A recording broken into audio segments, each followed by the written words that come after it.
Opuszczamy małe, ale bardzo sympatyczne miasteczko Salerno i udajemy się na 9, blisko 58-kilometrowy odcinek do Rovereto. Mniej więcej w połowie dzisiejszego odcinka będziemy przejeżdżać przez historyczne miasto Trydent. To tam w XVI wieku odbył się słynny Sobór Trydencki, mający być odpowiedzią na reformację Marcina Lutra, Jana Kalwina czy Ulricha Zwingliego. A zatem dzisiaj to nie tylko piękna trasa doliną rzeki Adyga, ale również historia europejskiego formatu.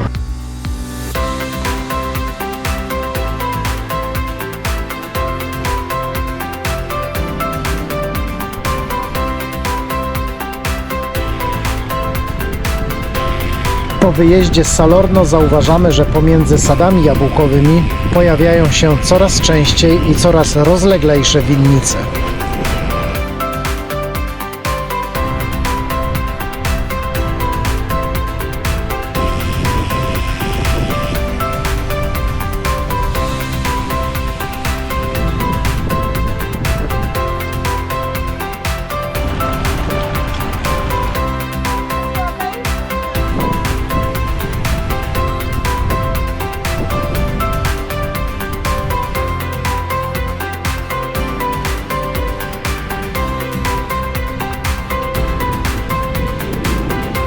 Przed miejscowością Lavis sady jabłkowe stają się już powoli rzadkością.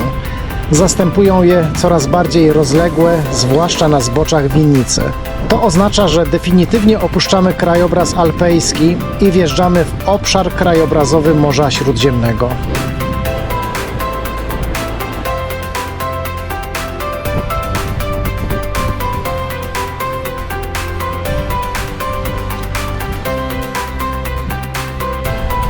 Tuż przed wjazdem do Lavis szlak nagle się urywa, a właściwie ostro skręca do miasta.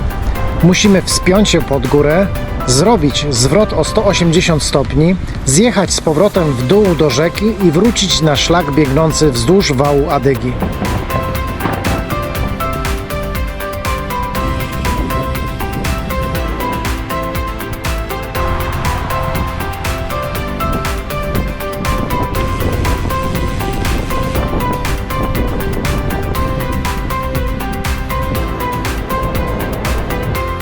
Wjeżdżamy do Trydentu w dość niepozorny sposób, ale to, co w tym mieście najcenniejsze, czeka na nas na Starówce.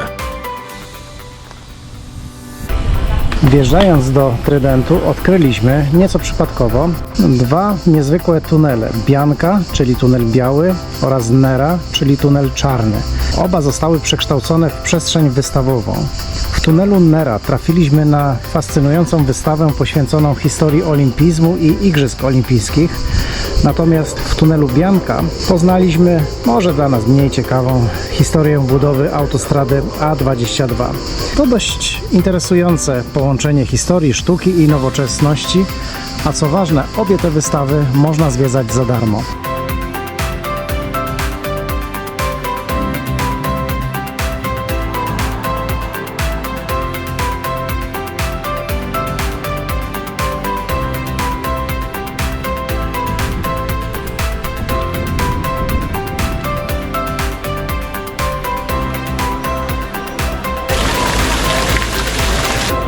Trydent to malownicze miasto, które zapisało się na kartach historii przede wszystkim dzięki Soborowi Trydenckiemu w XVI wieku.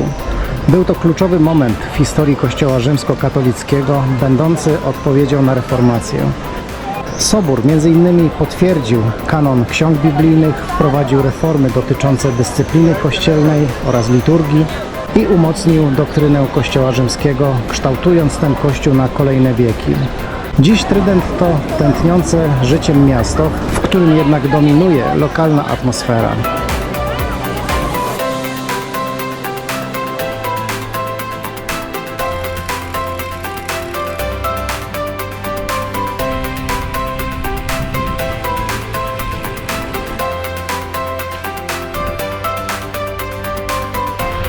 Opuściliśmy Trydent, miasto, gdzie rzymski szlak Via Claudia Augusta rozdzielał się na dwie drogi. Augusta Padana prowadziła na południowy zachód do Ostilii nad rzeką Pad, a Augusta Altinate skręcała bardziej na południowy wschód, kończąc się w Altino, nieopodal dzisiejszej Wenecji.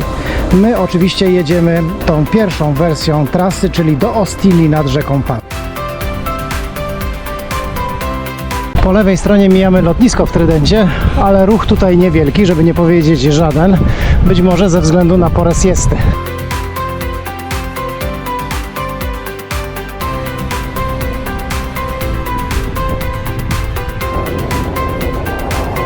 Jadąc doliną rzeki Adyga zauważyliśmy pewną prawidłowość. Mianowicie do południa wiatr wieje nam w plecy i jest raczej lekki. Natomiast po południu wiatr zmienia kierunek i zaczyna wiać nam w twarze. I dla odmiany jest dość mocny.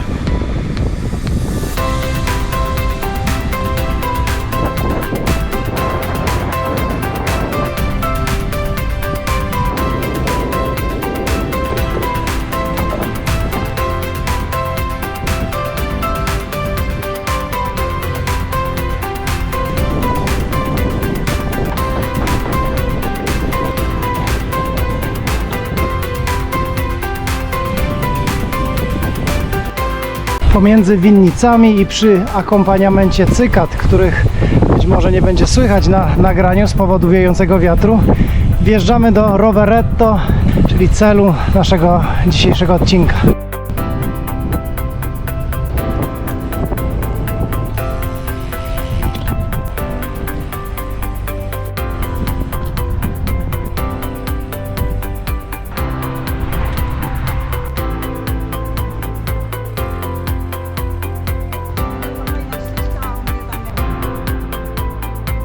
Na koniec jeszcze mały podjazd i już będziemy na miejscu.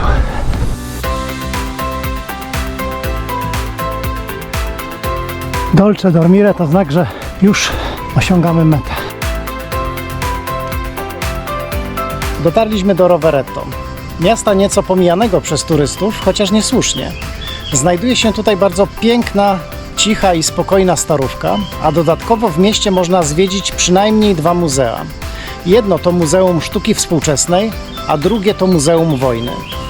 Dodatkową atrakcją i ciekawostką miasta jest dzwon Maria Dolens, czyli tak zwany dzwon pokoju, który został ulany z brązu pochodzącego z dział wszystkich armii walczących w czasie I wojny światowej.